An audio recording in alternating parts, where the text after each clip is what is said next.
Assalamualaikum Sobat Ila, ketemu lagi dengan saya di Ila Normi Channel. Mistisme, sebetulnya di dalam sebuah agama, terutama agama Islam, itu mempunyai kedudukan yang mulia. Karena pada dasarnya di dalam agama Islam, salah satu konsep keimanan itu mengharuskan mengimani sesuatu hal yang gaib. Dan di mana dalam mengimani hal gaib itu diperlukan yaitu dengan logika mistika itu tadi. Tetapi kalau penggunaan logika mistika ini tidak terkontrol, bahkan sudah menjadi-jadi, maka logika mistika yang seperti ini akan merusak agama Islam itu sendiri. Karena setiap apa yang diperbuat manusia, setiap apa yang dilakukan seseorang yang memeluk agama Islam, apabila cuma didasarkan dengan logika mistik ini, tanpa didasari dengan ilmu pengetahuan, tanpa didasari dengan akal sehat, maka yang hanya berperan di situ adalah sesuatu yang bukan kepastian. Di dalam video kali ini kita akan membahas tentang hal apa saja, logika mistika apa saja yang bisa merusak Islam sebagai sebuah agama, yang bisa membodohkan umat Islam, sehingga umat Islam peradabannya semakin keterbelakangan dengan logika mistika ini. Simak terus video ini sampai tuntas dan kita diskusi bersama.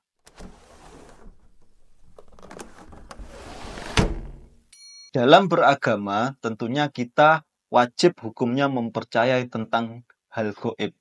Karena pada dasarnya Islam itu perintahnya untuk dasar keimanannya itu mewajibkan untuk mempercayai hal gaib itu. Nah, untuk mempercayai hal gaib itu dibutuhkan yang namanya dengan logika mistika. Tapi ketika logika mistika itu tidak terkontrol, maka sesuatu logika tersebut atau logika mistika tersebut yang diterapkan banyak manusia, terutama umat Islam, itu akan merusak agama Islam itu sendiri.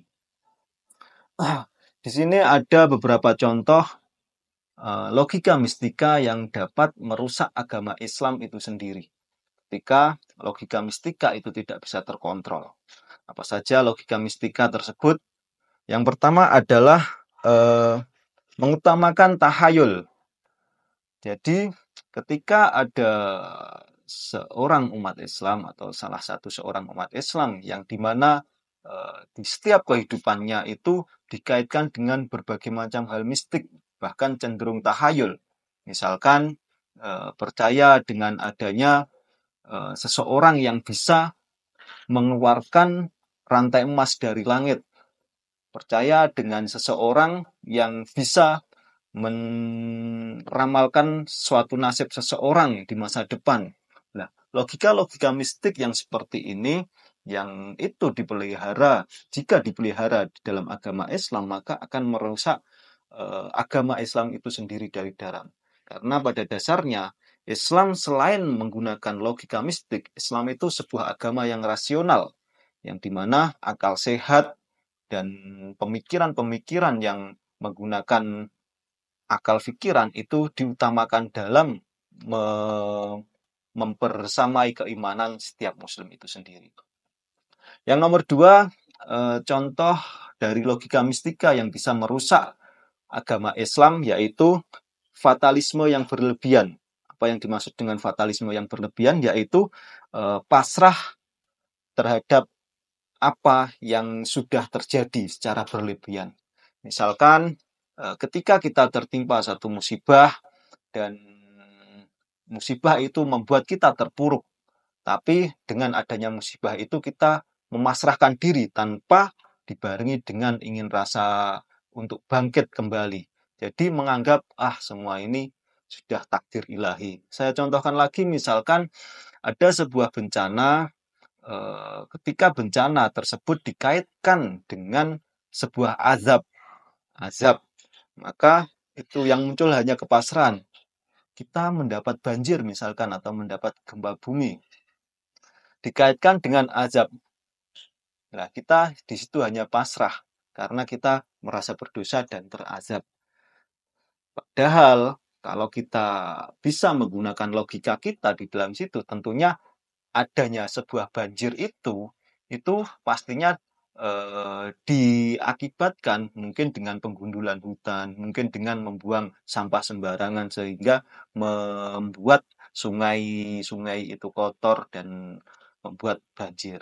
Tapi kalau fatalisme yang berlebihan ini tidak terkontrol di dalam umat, terutama umat agama Islam, tentunya yaitu tadi akan merusak agama Islam itu atau akan merusak umat dari agama Islam itu sendiri. Bahkan akan cenderung membodohkan.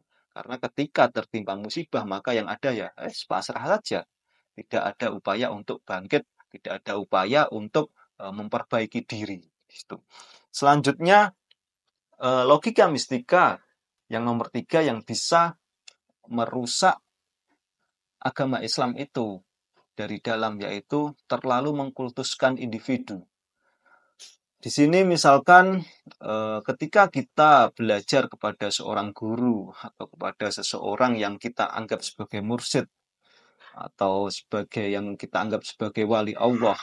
Nah, kita terlalu mengkultuskan yang bagaimana mempercayai bahwasanya seseorang tersebut mempunyai kekuatan-kekuatan mistik yang dimana kita akan terjebak dengan mencari keberkahan-keberkahan yang memungkinkan keberkahan tersebut belum bisa kita dapatkan dari orang yang kita kultuskan itu, karena kita terlalu mensugesti diri kita, terlalu percaya bahwasanya seseorang tersebut itu bisa mendatangkan keberkahan. Maka dari itu, kalau kita beragama mengkultuskan individu itu sebetulnya sudah dilarang di dalam agama Islam sendiri. Karena kita mempunyai pengalaman yang dialami oleh Nabi Isa. Ketika Nabi Isa bisa mendapat mukjizat, dapat menghidupkan orang mati atas izin Allah. Nah, dari situ umatnya itu terlalu mengkultuskan Nabi Isa sehingga Nabi Isa dijadikan anak Tuhan dan lain sebagainya. Nah, maka dari itu di dalam agama Islam ketika ada logika mistika yaitu merusak mengkultuskan individu tertentu, maka itu yang akan merusak agama Islam dari dalam dan akan membodohkan umat Islam.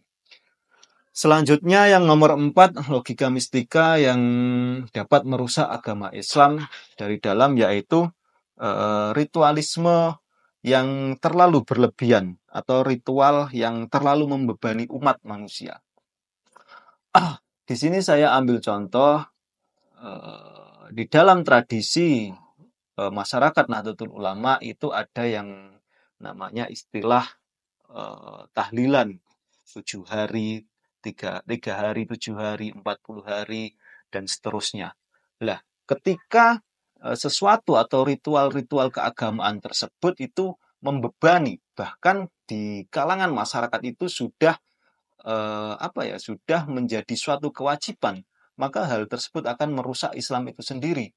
Karena dengan ritual-ritual yang membebani itu, bahwasanya umat Islam menganggap bahwasanya ritual yang sebenarnya itu bukan suatu kewajiban harus dilakukan, maka umat Islam menganggap itu adalah suatu kewajiban sehingga membebani. Ketika seseorang itu tidak mampu melakukan, misalkan mengadakan acara tahlilan 7 harian, 40 harian dan lain sebagainya, maka orang tersebut akan mencari dana hutang ke sana kemari untuk mengadakan acara tersebut. Nah, itu yang membebani. Nah, ketika hal tersebut dibiarkan, ketika hal tersebut terus dipakai logika-logika tersebut di dalam masyarakat, maka ajaran Islam yang sebenarnya yang memerlukan pengorbanan yang lebih tinggi, misalkan membantu fakir miskin, misalkan membuang sampah ke tempatnya, itu maka akan tersisihkan dengan ritual-ritual yang notabene itu bukan dari ajaran Islam itu sendiri,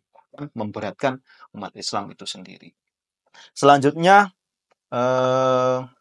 logika mistika yang merusak Islam itu dari dalam, yang dapat merusak Islam itu dari dalam, yaitu anti kritik yang diusung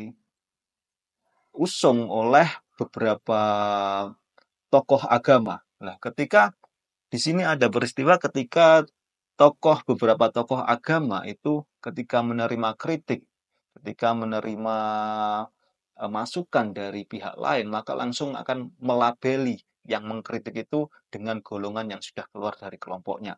Misalkan ada dari teman-teman yang tidak suka dengan adanya tahlilan, misalkan itu, maka dari kelompok yang tidak mengadakan tahlilan itu, maka akan mengecap kelompok yang suka tahlilan itu langsung, wah Wahabi kamu, wah Salafi kamu, dan lain sebagainya. Lah, sikap anti kritik ini itu bisa menjadi suatu kehancuran, bisa menjadi pembodohan, pembodohan massal, pembodohan yang bisa diterima umat Islam itu sendiri. Karena ketika umat Islam itu anti kritik, maka kemajuan itu tidak bisa dicapai. Selanjutnya, logika mistika lagi yang bisa merusak Islam itu dari dalam, yaitu menolak kemajuan dengan dalih budaya.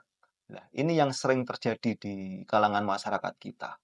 Ketika ada suatu budaya yang dimana budaya itu sudah tidak masuk akal sekali. Saya ambil contoh ketika ada misalkan bantengan.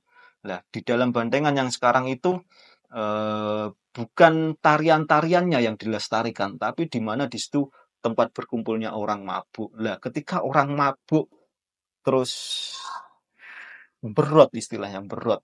Nah, itu dikira ada satu sosok jin yang memasuki orang mabuk tersebut. Padahal itu orang mabuk yang sudah tidak terkontrol logikanya. Nah, mereka mempertahankan budaya ini, mempertahankan logika mistik, mempertahankan kebudayaan-kebudayaan untuk menolak kemajuan itu sendiri. Ketika kita sadarkan bahwasanya kebudayaan itu yang diambil itu seharusnya spiritnya. Spiritnya apa inti dari kebudayaan itu, bukan produk budaya itu sendiri. Karena apa? Karena setiap manusia itu akan menciptakan suatu kebudayaan sendiri. Sehingga kalau kita hanya mengacu pada kebudayaan pada zaman dahulu, tentunya kita tidak akan maju-maju. Lah, di era sekarang tentunya kebudayaan dengan AI yang semakin berkembang, smartphone yang semakin berkembang, tentu budaya-budaya yang seperti ini yang harus kita kembangkan, bukan malah kita kembali dengan bandengan dan lain sebagainya itu bagus kalau kita ambil spiritnya, semangatnya untuk diterapkan dan untuk membuat budaya yang kita bawa di era sekarang itu untuk diwariskan ke generasi setelah kita nanti. Oke Sobat Ila, itulah beberapa logika mistika yang mungkin menurut saya akan merusak Islam itu dari dalam. Sehingga apabila semua umat Islam itu berpikiran seperti itu, kemungkinan umat Islam akan terus terbelakangan. Kemungkinan umat Islam akan terus tertinggal dengan umat-umat yang lainnya.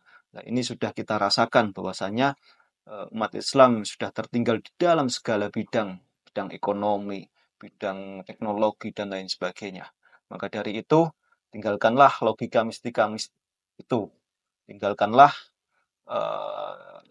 segala sesuatu yang bisa kita pikirkan dengan akal sehat itu kita kaitkan dengan hal-hal yang mistik sehingga kita bisa menggunakan akal sehat kita bisa memperkaya ilmu pengetahuan kita tanpa menghubungkan sesuatu itu dengan hal yang mistik. Oke Sobat Ilah, semoga video kali ini bermanfaat. Assalamualaikum warahmatullahi wabarakatuh. Waalaikumsalam.